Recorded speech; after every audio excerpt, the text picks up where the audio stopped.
প্রিয় ছাত্রছাত্রী বৃন্দ, আসসালামু আলাইকুম। আশা করি সবাই তোমরা ভালো আছো। জাতীয় বিশ্ববিদ্যালয়ের অনলাইন ক্লাসে সবাইকে স্বাগতম।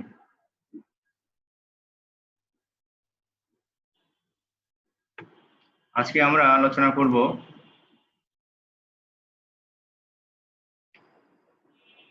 ডায়েটের প্রয়োগ নিয়ে। তোমরা জানো যে জাতীয় বিশ্ববিদ্যালয় কর্তৃক আয়োজিত এই করোনাকালীন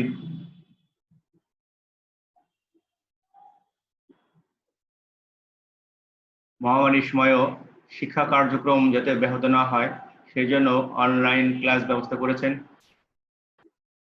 এই জন্য জাতীয় বিশ্ববিদ্যালয়কে আমরা ধন্যবাদ জানাচ্ছি। ছাত্রদের পক্ষ থেকেও অনেক ছাত্রছাত্রী ফোন করেছে, তারাও কৃতজ্ঞতা প্রকাশ করেছে। আজকে আমরা আমাদের নির্দিষ্ট ক্লাসে চলে যাই। যেহেতু আমাদের সময়ের একটু স্বল্পতা রয়েছে, নির্দিষ্ট সময়ের মধ্যে আমাদের ক্লাস শেষ করতে হয় 30 থেকে 40 মিনিটের মধ্যে। এই জন্য আমরা সরাসরি আমাদের পাঠ্য যে আলোচ্য বিষয় সেখানে চলে যাই। আজকে আমাদের পাঠ্য হচ্ছে ইলেকট্রনিক্স 1 এর চ্যাপ্টার নাম্বার 3 ডায়োডের প্রয়োগ নিয়ে আলোচনা করব। লেকচার 4।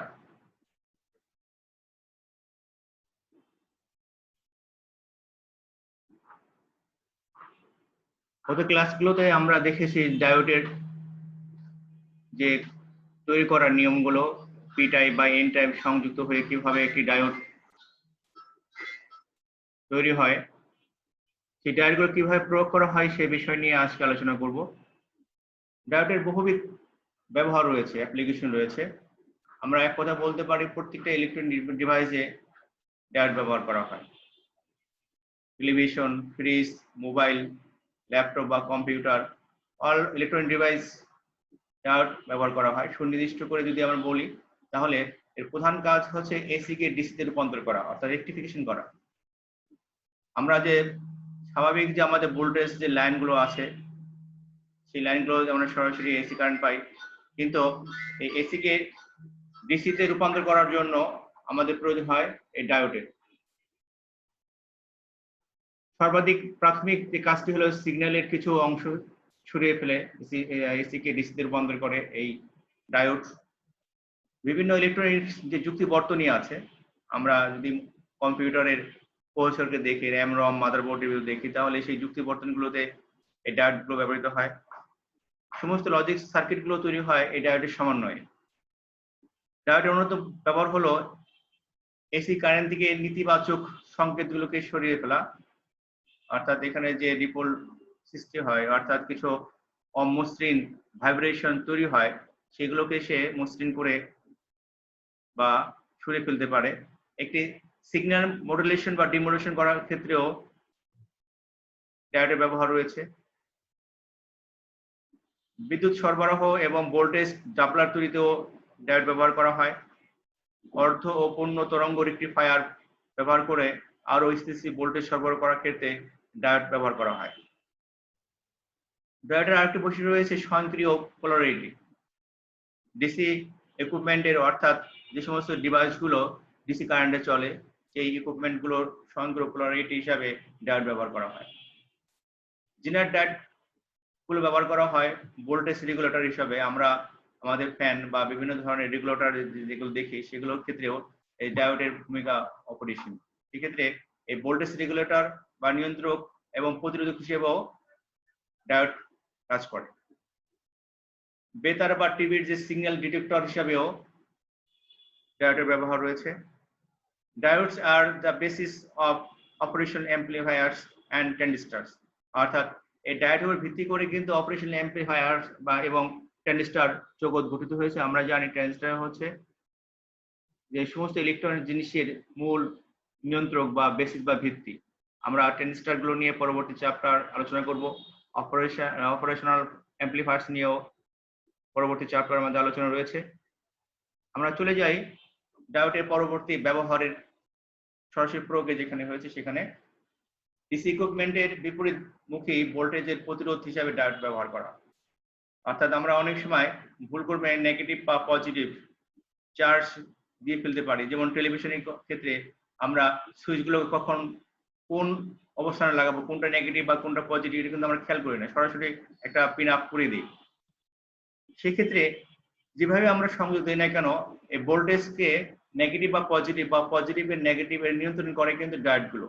ফলে আমরা সরাসরি আমাদের যে ডিসি ইকুইপমেন্ট গুলো আছে, যন্ত্রগুলো আছে, সেগুলোর প্রোটেকশন পাই এই ডায়োডের ব্যবহারের মাধ্যমে। এখানে একটি চিত্র আছে, এই চিত্রের মাধ্যমে আমরা দেখব যে কিভাবে একটি ডায়োড রিভার্স ভোল্টেজ প্রোটেকশন করতে পারে।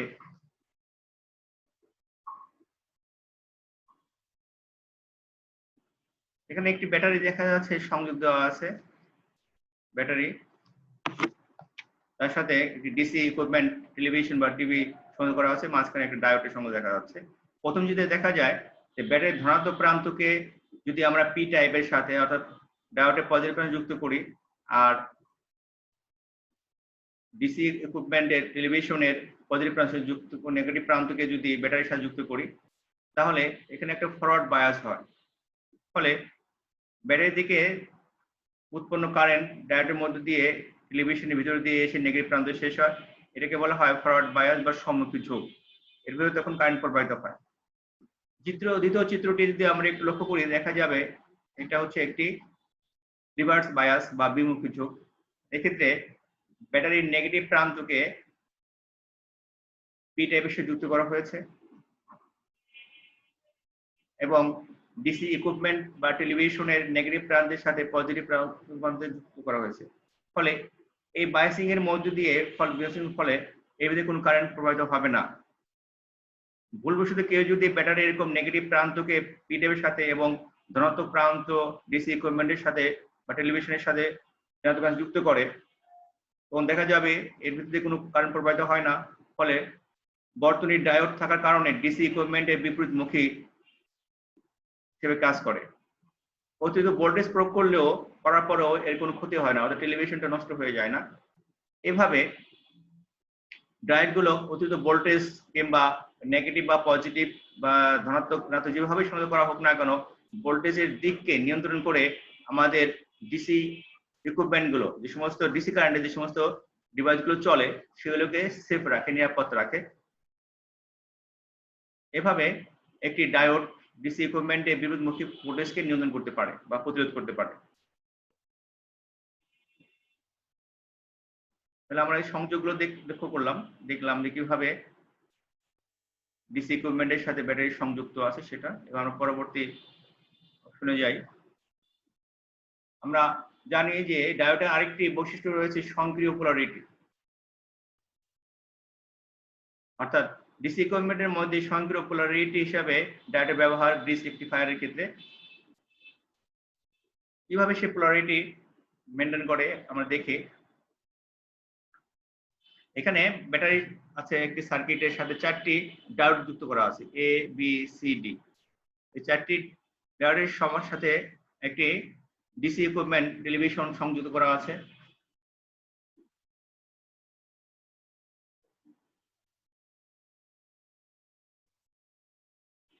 যদি এদের সংযোগ ব্যবস্থা দেখি, তাহলে দেখা যাচ্ছে যে ব্যাটারির ধনাত্মক প্রান্ত পিতে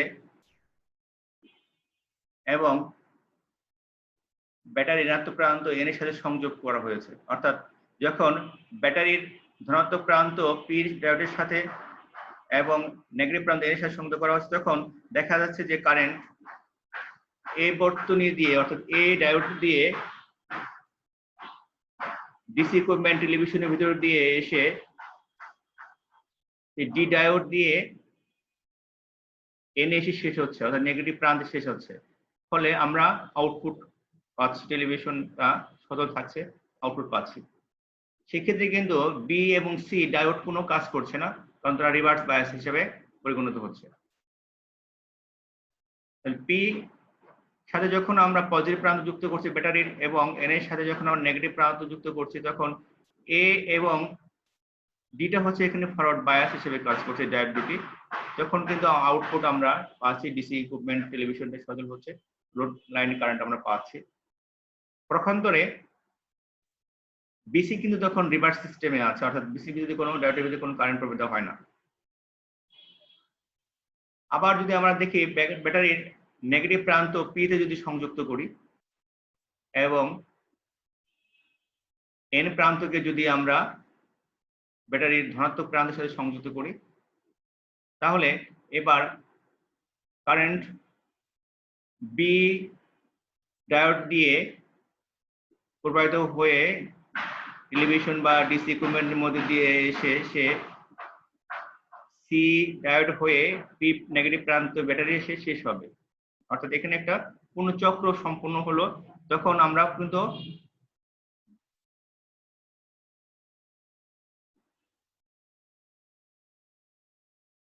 এই বিসি ডায়োডটা কিন্তু তখন ফরওয়ার্ড বায়াস হিসেবে কাজ করছে, এডি ডায়োড তখন কিন্তু রিভার্স বায়াসে আছে, অর্থাৎ তারা এডি এর মধ্যে কোনো কারেন্ট যাচ্ছে না।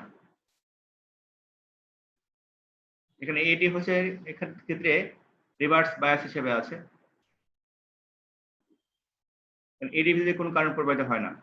সুতরাং দেখা যাচ্ছে যে ব্যাটারি ঋণাত্মক বা ধনাত্মক যে প্রান্তেই সংযোগ দেওয়া হোক না কেন, বর্তনীতে সর্বদা কারেন্ট ডিসি ইকুইপমেন্টের মধ্য দিয়ে সঞ্চালিত হয়। এইভাবে ডায়োড স্বয়ংক্রিয় পোলারিটি নির্দেশক হিসেবে কাজ করে, অর্থাৎ নেগেটিভ পজিটিভ যে দিকে থেকে হোক না কেন, যদি সংযোগ ডায়োডের কারণে সংযোগ যেভাবে দেওয়া হোক না কেন, সে তার নির্দিষ্ট ডায়োডগুলো ব্যবহার করে ফরওয়ার্ড বায়াস বা রিভার্স বায়াসকে বাদ দিয়ে সে কাজ করতে পারে। এক্ষেত্রে এডি প্রথমে ফরওয়ার্ড বায়াস হয়, আবার বিসি ফরওয়ার্ড বায়াস হিসেবে কাজ করে।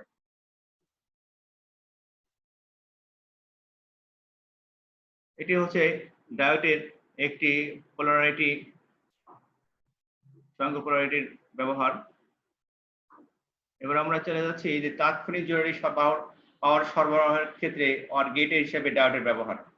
আমরা জানি যে আমাদের অনেক সময় কারেন্ট চলে গেলে আমাদের তাৎক্ষণিক বিদ্যুতের প্রয়োজন হয়, সেক্ষেত্রে আমরা আইপিএস ব্যবহার করি, ইউপিএস ব্যবহার করি। এই আইপিএস এর একটা প্র্যাকটিক্যাল ব্যবহার উদাহরণ হিসেবে এই তাৎক্ষণিক জরুরি পাওয়ার সরবরাহের ক্ষেত্রে যে অর গেট করা হয় সেটার একটি উদাহরণ হচ্ছে এই বর্তনী ব্যবহার। এখানে একটি বর্তনী দেখানো হয়েছে। মেইন লাইন হচ্ছে ভোল্টেজ হচ্ছে 220 ভোল্ট, পাওয়ার সাপ্লাই ভোল্ট হচ্ছে 13 ভোল্ট, ব্যাটারি ভোল্ট হচ্ছে 12। এখানে দুটি ডায়োড ব্যবহার করা হচ্ছে D1 এবং D2। ডিসি লোড, এখানে একটা লেড ল্যাম্প বা বাল্ব সংযুক্ত আছে আউটপুটে। কিভাবে এই সার্কিটটা কাজ করে এবং কিভাবে আমরা তাৎক্ষণিক বিদ্যুৎ পেতে পারি এই অর গেট ডায়োড হিসেবে ব্যবহার করে সেটা দেখি। কোনো কারণে যদি আমাদের এই সার্কিটের অর্থাৎ কারেন্ট চলে যায় বা মেন ভোল্টেজ বা লাইন থেকে যদি ব্যর্থ হয়ে যায়, তাহলে কিভাবে ব্যাটারি থেকে আমরা কারেন্ট পেতে পারি, আমাদের আউটপুট সবসময় সচল থাকে বা ফলাফল সবসময় পেতে পারি।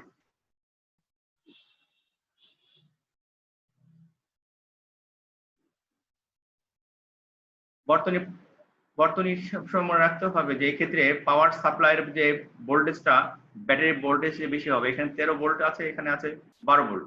যদি এখানে 15 ভোল্ট হয় তাহলে এখানে হবে 14 ভোল্ট বা 12 ভোল্ট বা 13 ভোল্ট। সবসময় পাওয়ার সাপ্লাই এর ভোল্টেজটা বেশি থাকবে ব্যাটারির তুলনায়। ব্যাটারির সংযুক্ত আছে ডায়োড 2 আর পাওয়ার সাপ্লাইয়ের সাথে সংযুক্ত আছে ডায়োড 1। এখানে আমরা দেখতে পাচ্ছি যে আমাদের যে মেন লাইন ভোল্টেজ ফেল করলে জরুরি ভিত্তিতে ডায়োড অর গেটের মাধ্যমে পাওয়ার সরবরাহ করা সম্ভব। এই ক্ষেত্রে বর্তনীর পাওয়ার সাপ্লাই এর আউটপুট সর্বদা ব্যাটারি ভোল্টেজের চেয়ে বেশি হতে হবে। পাওয়ার সাপ্লাই ভোল্টেজ 13 দেওয়া আছে এবং ব্যাটারি ভোল্টেজ আছে 12। কিভাবে কাজ করে দেখি যে মেন লাইনের উপস্থিতিতে ডায়োড D1 D2 দ্বারা গঠিত অর গেটের D1 ডায়োডের মধ্য দিয়ে কারেন্ট ডিসি লোড হয়ে পাওয়ার সাপ্লাইয়ের মধ্য দিয়ে মেন লাইনে ফিরে আসে, ফলে ডিসি লোড সক্রিয় থাকে এবং লাইট জ্বলে। অর্থাৎ দেখা যাচ্ছে যে যখন পাওয়ার সাপ্লাই বিদ্যুৎ সরবরাহ করে, পাওয়ার সাপ্লাই দিয়ে মেন ভোল্টেজ থেকে কারেন্ট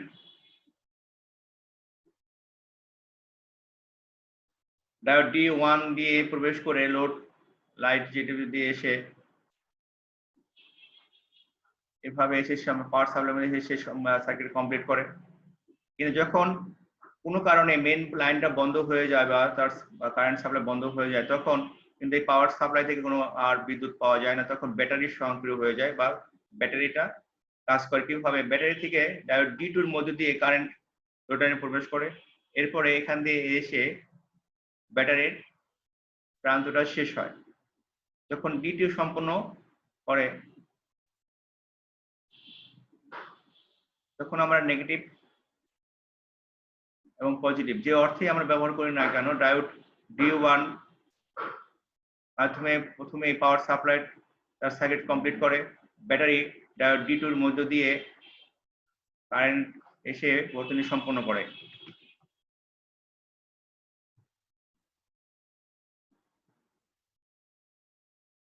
আমরা এখানে লক্ষ্য করি যে মেইন লাইন ব্যর্থ বা ফেল করলে তখন ব্যাটারির বর্তনী সম্পন্ন হয় এবং D2 এর ভিতর দিয়ে ডিসি লোড হয়ে ব্যাটারি ঋণাত্মক প্রান্তে ফিরে আসে।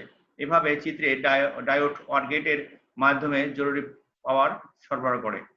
উদাহরণ বললাম যে আইপিএস, আমরা যখন বাসায় সংযোগ দেই কোনো আইপিএস এর সাথে আমাদের মেন লাইনের সাথে, তখন কিন্তু আমরা এই প্রক্রিয়াটা বা এই পদ্ধতিটাই ব্যবহার করি।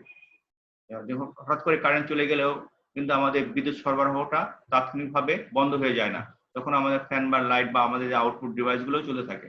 এভাবে আমরা তাৎক্ষণিক জরুরি পাওয়ার সরবরাহের ক্ষেত্রে অর গেটের সমন্বয়ে ডায়োডের ব্যবহার করতে পারি। একটা উদাহরণ হিসেবে আমরা আইপিএস কে নিতে পারি।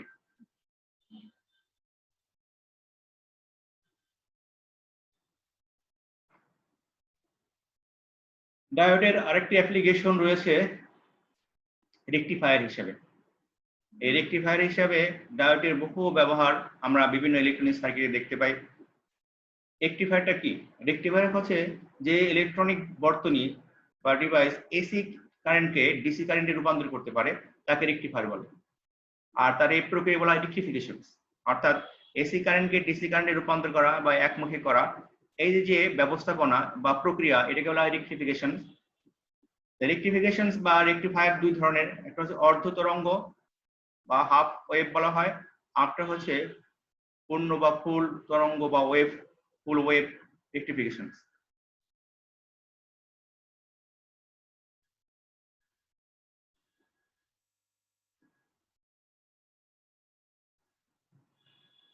এখানে আমরা প্রথমে একটি অর্ধ তরঙ্গ রেকটিফায়ার নিয়ে আলোচনা করব। এখানে একটি সার্কিট বোর্ড দেখা যাচ্ছে, এখানে ইনপুট সিগন্যাল হচ্ছে এসি। আমরা জানি যে এসি ভোল্টেজ সিগন্যাল গুলো সাইন ওয়েভ আকারে আপ ডাউন করে, একবার পজিটিভ একবার নেগেটিভ, একবার পজিটিভ একবার নেগেটিভ, এভাবে সেই চক্রটা সে মুভমেন্ট করে এবং প্রতি মুহূর্তে তার দিক পরিবর্তন করে। এই দিক পরিবর্তন করাটা বিশেষ করে ইলেকট্রনিক সার্কিটের জন্য অত্যন্ত ক্ষতিকর বা হার্মফুল। এই জন্য সমস্ত ইলেকট্রনিক্স ডিভাইস গুলো কিন্তু ডিসি কারেন্টে চলে, কারণ এই সাইন ওয়েভটাকে রেকটিফিকেশন করার মাধ্যমে সবসময় একমুখীকরণ করা হয়, যার ধরুন সবসময় স্থিতিশীল থাকে, ফলে ইলেকট্রনিক ডিভাইস গুলো ভালো থাকে, সুস্থির থাকে, নষ্ট হয় না। যখনই আমরা কোনো এসি কারেন্ট দিয়ে ডিসি ইলেকট্রনিক ডিভাইসকে করতে যাব, তখন কিন্তু সেগুলো নষ্ট হয়ে যাবে। এই জন্য এই এসি সিগন্যালকে সবসময় ডায়োডের মাধ্যমে ডিসি কারেন্টে রূপান্তর করে ইলেকট্রিক সার্কিট গুলোকে সংযোগ দেওয়া হয়। এই জন্য আমরা এখানে একটি ইনপুট এসি ভোল্টেজ দেখতে পাচ্ছি, এখানে একটি ট্রান্সফরমার আছে, স্টেপ আপ ট্রান্সফরমার, দুটো প্রান্ত এম এবং এন, ডায়োড ডি, এখানে একটা লোড রেজিস্ট্যান্স আছে এ বি এবং আউটপুট ভোল্টেজ ভি। এখানে আমরা আউটপুট দেখতে পাচ্ছি ডিসি ভোল্টেজ, আমরা দিচ্ছি এসি ভোল্টেজ, পাচ্ছি ডিসি ভোল্টেজ এবং মাঝখানে একটা গ্যাপ থাকে। কেন গ্যাপ থাকে সেটা আমরা দেখছি, কারণ আমরা জানি অর্ধ তরঙ্গ রেকটিফায়ার শুধু একমুখী, মানে একটি ধনাত্মক সিগন্যালকেই শুধু রেকটিফাই করতে পারে, অর্থাৎ এসি কে ডিসি করতে পারে, কিন্তু সে নেগেটিভ অর্থাৎ যে উল্টো যে সিগন্যাল গুলো আছে, অর্ধচক্র আছে, সেটাকে সে কনভার্ট করতে পারে না, রূপান্তর করতে পারে না। এর কার্যপ্রণালীটা আমরা লক্ষ্য করি, দেখি যে একটি ডায়োড ব্যবহার করে অর্ধ তরঙ্গ রেকটিফায়ার গঠন করা হয়। এখানে একটি ডায়োড দেওয়া হয়েছে, এখানে সার্কিটের গ্রাউন্ড হচ্ছে এটি। এসি ভোল্টেজ বা ট্রান্সফরমার এম প্রান্ত ধনাত্মক এবং এন প্রান্ত ঋণাত্মক ধরলে ডায়োড ডি সম্মুখী বায়াস প্রান্ত হয়। এখানে আমরা আগে বলেছি যে আমাদের ট্রান্সফরমার দুটি প্রান্ত এম এবং এন, এবং এখানে ডায়োড, যখন আমরা এম এ পজিটিভ রাখবো আর এন এ নেগেটিভ রাখবো, তখন ডায়োডের ভিতর দিয়ে যে কারেন্টটা প্রবাহিত হবে, এই কারেন্টটা হচ্ছে ফরওয়ার্ড বায়াসের ফলে, সম্মুখী বায়াসের ফলে কারেন্ট প্রবাহিত হবে, সম্মুখী বায়াস প্রান্ত হয়, ফলে লোড যে রেজিস্ট্যান্স আর এর মধ্যে দিয়ে কারেন্ট প্রবাহিত হয়। এই যে আমাদের এ বি মাঝখানে একটি রেজিস্ট্যান্স আরএল আছে, এর ভিতর দিয়ে তখন কারেন্ট প্রবাহিত হয় এবং তখন ধনাত্মক অর্ধচক্রের জন্য একটি ডিসি আউটপুট ভোল্টেজ ভি পাওয়া যায়। যেহেতু ডায়োডটা একমুখী, এই জন্য সে এই পজিটিভ যে সিগন্যালটা আছে ইনপুট ভোল্টেজ এসি ভোল্টেজের, সে এইটাকে এই পজিটিভটাকে শুধুমাত্র রেকটিফাইড করে এসি থেকে ডিসি ভোল্টেজে রূপান্তর করতে পারে। ফলে আমরা একটা পাই, আর মাঝখানে আবার গ্যাপ হচ্ছে এই নেগেটিভ, এখানে যে নেগেটিভ যে ইনপুট সিগন্যাল গুলো আছে এসি ভোল্টেজের সেটা পাচ্ছি না, এই জন্য মাঝখানে গ্যাপ। আবার আরেকটা সিগন্যাল যখন আসবে, অর্থাৎ সেকেন্ড যে ওয়েভটা বা ইনপুট সিগন্যালটা আসে সেটাকে সে আবার কনভার্ট করতে পারে। এভাবে একটা পরপর ধনাত্মক যে এসি সিগন্যাল গুলো আছে, ইনপুট সিগন্যাল গুলোকে সে কনভার্ট করতে পারে বা রূপান্তর করতে পারে। ফলে আমরা যদি আবার একটু দেখি যে এসি ভোল্টেজ ট্রান্সফারের প্রান্ত ঋণাত্মক এবং ধনাত্মক ধরা হয় ধরলে, অর্থাৎ এবার যদি আমরা এন কে নেগেটিভ ধরি, ঋণাত্মক ধরি, আর এন কে পজিটিভ ধরি, তাহলে ডায়োডের মধ্যে দিয়ে কোনো কারেন্ট যায় না, কারণ তখন এটা রিভার্স বায়াস বা বিমুখী ঝোঁকে রূপান্তরিত হয়। ফলে এর ভিতর দিয়ে কোনো অর্ধচক্রের কোনো নেগেটিভ যে অর্ধচক্র আছে এসি ভোল্টেজ দিতে পারে না, ফলে অর্ধচক্রের জন্য আউটপুট ভোল্টেজ V2 শূন্য পাওয়া যায়, অর্থাৎ কোনো পাওয়া যায় না, এই জন্য এখানে জিরো, এখানে গেলে গ্যাপ থাকে বা ফাঁকা থাকে। তাহলে আমরা দেখতে পাচ্ছি যে একটি অর্ধচক্র বা অর্ধ তরঙ্গ রেকটিফায়ার কিভাবে কাজ করে। একটি ডায়োড এটা সবসময় পজিটিভ সিগন্যাল গুলোকে বা ভোল্টেজ গুলোকে রূপান্তর করতে পারে, নেগেটিভ করতে পারে না, কারণ নেগেটিভ করতে হলে যে সে তার বায়াসিংটা রিভার্স হয়ে যায়, ফলে রিভার্স বায়াসের ডায়োডের মধ্যে দিয়ে কোনো কারেন্ট প্রবাহিত হয় না, বিধায় ওই ধরনের সিগন্যালকে সে আর রূপান্তর করতে পারে না। সুতরাং আমরা বলতে পারি যে ইনপুট তরঙ্গের একটি পূর্ণ চক্রের জন্য কেবলমাত্র একটি অর্ধচক্র ব্যবহার করা হয়, তাই একে অর্ধ তরঙ্গ রেকটিফায়ার বলে। আর রেকটিফায়ারের দক্ষতা বা দক্ষতা হচ্ছে ইটাতে প্রকাশ করা হয়, DC power output by input AC power সমান সমান হচ্ছে পিডিসি বাই পিএসি সমান সমান এর যে কর্মদক্ষতা বা দক্ষতা হচ্ছে 40%, অর্থাৎ 40.6%, অ্যাপ্রক্সিমেটলি 41% ধরা হয়েছে এর দক্ষতা। অর্থাৎ এর যে এসি ভোল্টেজকে আউটপুট ভোল্টেজ রূপান্তর করার কর্মদক্ষতা হচ্ছে অ্যাপ্রক্সিমেটলি 41%।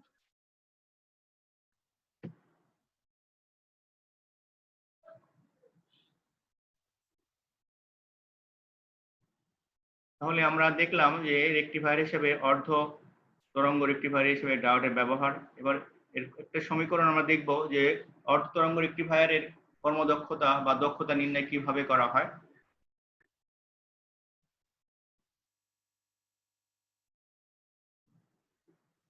এসি ভোল্টেজ আমরা গত চিত্র থেকে দেখছি যে এখান দিয়ে যে কারেন্টটা যাচ্ছে সেখানে আমরা ধরে নিলাম যে যে সিগন্যালটা এসি সিগন্যালটা হচ্ছে ভি ভোল্টেজ, অর্থাৎ AC voltage V equal to V M sine theta, যেটা সাইন ওয়েভ আকারে যাচ্ছে। ডায়োড রোধ হচ্ছে আর এফ এবং লোড রোধ হচ্ছে আর এল। এখানে আর এফ হচ্ছে ডায়োডের ইন্টারনাল রেজিস্ট্যান্স, অর্থাৎ ডায়োডের ভিতরে যে রোধ প্রতিরোধ মানে কারেন্ট প্রতিরোধ করার ক্ষমতা, বাধা দেওয়ার ক্ষমতা বা ধর্ম, সেই রোধকে বলা হচ্ছে প্রকাশ করা হয় আর এফ দ্বারা, এটাকে বলা হচ্ছে ডায়োডের ইন্টারনাল রেজিস্ট্যান্স। আর সার্কিট বা বর্তনীর রোধ হচ্ছে আর এল। তাহলে এসি ভোল্টেজ ভি সমান সমান ভি এম সাইন থিটা এবং ডায়োড রোধ আর এফ এবং রোড রেজিস্ট্যান্স আর এল হলে গড় current I is equal to IDC সমান সমান 1/2 pi integration pi by 0, limit হচ্ছে 0 থেকে পাই পর্যন্ত, IM sin theta d theta. আমরা এখানে IDC যে ডিসি কারেন্টের জন্য সাধারণ যে সমীকরণ, সেই সমীকরণের মান এখানে বসিয়েছি, sin থিটা এখানে IDC এবং পাই is equal to sin theta, এবং এটাকে ইন্টিগ্রেশন করলে আমরা যে ফলাফলটা পাই সেটা হচ্ছে 1/2 pi VM R A plus R L into 2 সমান 1 by pi VM R A plus R L সমান আইএম বাই পাই। এটা হচ্ছে আমার গড় কারেন্ট বা আইডিসি কারেন্ট। সুতরাং ডিসি পাওয়ার আউটপুটটা কি হবে, আমরা এটা দেখলাম কারেন্ট ডিসি আউটপুট কারেন্ট হচ্ছে পিডিসি সমান I square DC R L, অর্থাৎ power output DC power output হচ্ছে I square DC R L load resistance এবং এসি কারেন্টের গুণফল সমান আমরা যখন আইডিসি এর মান বসাই তাহলে এটা হবে IM by pi whole square into R L. এবার আমরা দেখি এসি পাওয়ার ইনপুট কি হবে। যে অটো তরঙ্গের ক্ষেত্রে এর root mean square I R M S current সমান হচ্ছে আইএম বাই 2। সুতরাং পিএসি কারেন্ট বা power supply equal to I square R M S into R A plus R L equal to IM by 2 তার whole square into R A plus R L. সুতরাং rectification বা পাওয়ার দক্ষতা এটা equal two আমরা লিখতে পারি PDC by PAC. এটা হচ্ছে সাধারণ সমীকরণ। আমরা গত লেকচার থেকে দেখলাম যে আমাদের যে কর্মদক্ষতার সাধারণ সমীকরণ হচ্ছে বা এটা ইকুয়াল টু হচ্ছে DC power output by input AC power, অর্থাৎ পিডিসি বাই পিএসি। এই সমীকরণটাকে কাজে লাগিয়ে আমরা কর্মদক্ষতা বের করব।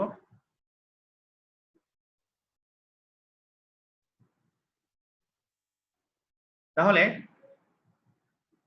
রেকটিফায়ারের দক্ষতায় এটা equal to PDC by PAC সমান হচ্ছে এর মান আমরা বসিয়ে দিচ্ছি এখান থেকে পিএসি পিডিসি এর মান আর এখান থেকে পিএসি এর মান, তাহলে IM by pi whole square into RL এর মানটা আমরা বসিয়ে দিলাম এখানে, আর পিএসি এর মান এখান থেকে বসালাম নিচে আইএম বাই 2 তার whole square into RA plus RL equal to 1 by pi square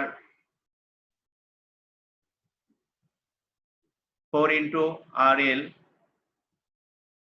by R F plus R L equal to, এখন এটাকে যদি মান বসানো হয় তাহলে এর মান আসে 0.406। এটা হচ্ছে সাধারণ সমীকরণ একটি রেকটিফায়ারের জন্য, বা এটাকে যদি আমরা আর এল দ্বারা ভাগ করি তাহলে 1 প্লাস পাওয়া যায় 0.406 by 1 plus R F by R L. এটাই হচ্ছে রেকটিফায়ার দক্ষতার সাধারণ সমীকরণ। এখন এই মানটাকে আমরা যদি বের করতে চাই, আমরা রেকটিফায়ার দক্ষতা তখনই সর্বোচ্চ হবে যখন আর এফ এর মান এর তুলনায় খুবই অপেক্ষিত হবে, অর্থাৎ খুবই কম হবে। আর এফ আমরা জানি যে আর এফ হচ্ছে ডায়োডের ইন্টারনাল রেজিস্ট্যান্স রোধ।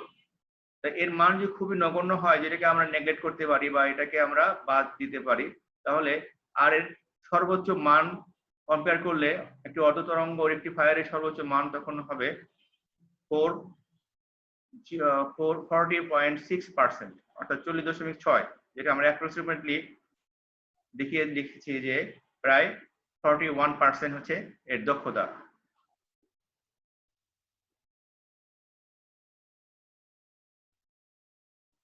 সুতরাং একটি অর্ধ তরঙ্গ রেকটিফিকেশনে এসি পাওয়ারকে সর্বোচ্চ দক্ষতা 40.6% ডিসি পাওয়ারে রূপান্তর করতে পারে। অর্থাৎ এ থেকে আমরা বুঝতে পারলাম যে আমাদের যে আউটকামটা হচ্ছে যে একটি অর্ধ তরঙ্গ বা একটি ডায়োড এই অর্ধ তরঙ্গ রেকটিফিকেশনে কিভাবে এসি কারেন্টকে ডিসি কারেন্টে রূপান্তর করতে পারে এবং তার দক্ষতা কতটুকু এবং কত পার্সেন্ট সে রূপান্তর করতে পারে। অর্থাৎ যে ইনপুট সিগন্যাল দিয়ে যদি আমরা ব্যাক করি পিছন চিত্রে, যে এখান দিয়ে যে ডিসি কারেন্টটা যাচ্ছে ডায়োডের ভিতর দিয়ে এসি কারেন্টে যাচ্ছে, সেই এই যে ডায়োডটা এটা কত পার্সেন্ট এসি কারেন্টকে এখান থেকে পাওয়ার সাপ্লাই থেকে আসছে, ট্রান্সফর্মার থেকে আসছে, কত পার্সেন্টকে এসে রূপান্তর করতে পারে, কতটা সিগন্যালগুলোকে কত পার্সেন্ট সিগন্যালগুলোকে এসি সিগন্যালগুলোকে এসে ডিসি সিগন্যালে রূপান্তর করতে পারে বা ভোল্টেজ রূপান্তর করতে পারে, তার হারটা হচ্ছে অ্যাপ্রক্সিমেটলি 41%। আমরা এই সমীকরণের মাধ্যমে আমরা নির্ণয় করতে পারি। এটা একটা গুরুত্বপূর্ণ ইকুয়েশন ফর হাফ ওয়েভ রেক্টিফিকেশনস। এটা পরীক্ষার জন্য গুরুত্বপূর্ণ। আশা করি এই টপিকসটা সবার গুরুত্ব সহকারে পড়বে এবং দেখবে। ছাত্রবৃন্দ, আজকে এই পর্যন্ত রাখছি। তোমরা বাসায় এই টপিকসগুলো নিয়ে বিভিন্ন বই আছে, বইগুলো দেখবে, ইন্টারনেটে বিভিন্ন ওয়েবসাইটেও তথ্যপত্রগুলো আছে, সেগুলো দেখবে। দেখে আমরা অর্ধতরঙ্গ রেক্টিফিকেশনের দক্ষতা নির্ণয় করার নিয়মগুলো শিখবে এবং এর কিছু অঙ্ক থাকে পরীক্ষায়, সেগুলো খেয়াল করবে। তাহলে আজকে এই পর্যন্ত রাখছি। আমরা পরবর্তী ক্লাসে পূর্ণ তরঙ্গ বা ফুল ওয়েভ রেক্টিফিকেশন নিয়ে আলোচনা করব। পরে এর ব্যবহার, তারপরে ব্রিজ রেক্টিফিকেশন আলোচনা করব।